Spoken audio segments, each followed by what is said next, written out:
ಯೇಸು ಭುವಿಗೆ ಇಳಿದರು, ಬೋಧಿಸಿದಂತೆ ನಡೆದರು. ಆ ಬೋಧನೆಯ ಸಾಧನೆಯ ಪ್ರೀತಿಯ ಅಂತಿಮ ಘಟ್ಟವೇ ಈ ಶಿಲುಬೆಯ ಹಾದಿ, ನಮ್ಮ ರಕ್ಷಣಾ ಹಾದಿ. ನಿನಗಾಗಿ ನನ್ನನ್ನೇ ಧಾರೆ ಎರೆದೆ, ನನಗಾಗಿ ನಿನ್ನನ್ನೇ ಧಾರೆ ಎರೆಯುವೆಯಾ ಎಂದು ಪಯಣದಲ್ಲಿ ಪಾಲ್ಗೊಂಡ ಪ್ರತಿಯೊಬ್ಬೊಬ್ಬರನ್ನು ಯೇಸು ದೀನತೆಯಿಂದ ಕೇಳುತ್ತಿದ್ದಾರೆ.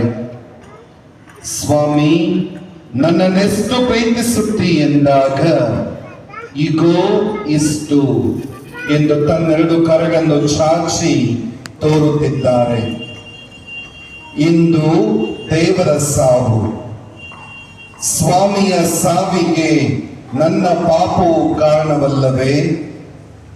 ಹೌದು, ನಿನ್ನ ಪಾಪದ ಮಟ್ಟವನ್ನು ಪರಿಶೋಧಿಸು. ಕ್ರಿಸ್ತನ ಪ್ರೀತಿಯನ್ನು ಸೂಕ್ಷ್ಮವಾಗಿ ಧ್ಯಾನಿಸು.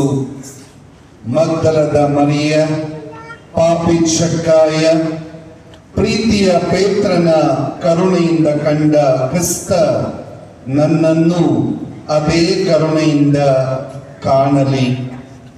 ಸ್ವಾಮಿಯ ಯಾತನೆಯನ್ನು ಕಂಡು ಹೃದಯ ಕರಗದಿದ್ದರೆ ನಮ್ಮ ಜೀವನ ಸಾರ್ಥಕವೇ?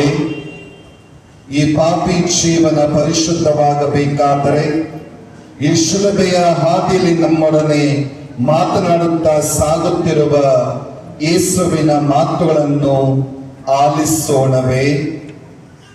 ಹೆಜ್ಜೆಯಲ್ಲಿ ಹೆಜ್ಜೆ ಇಟ್ಟು ನಡೆಯೋಣವೇ? ಗೀತೆಯನ್ನು ಹಾಡೋಣ.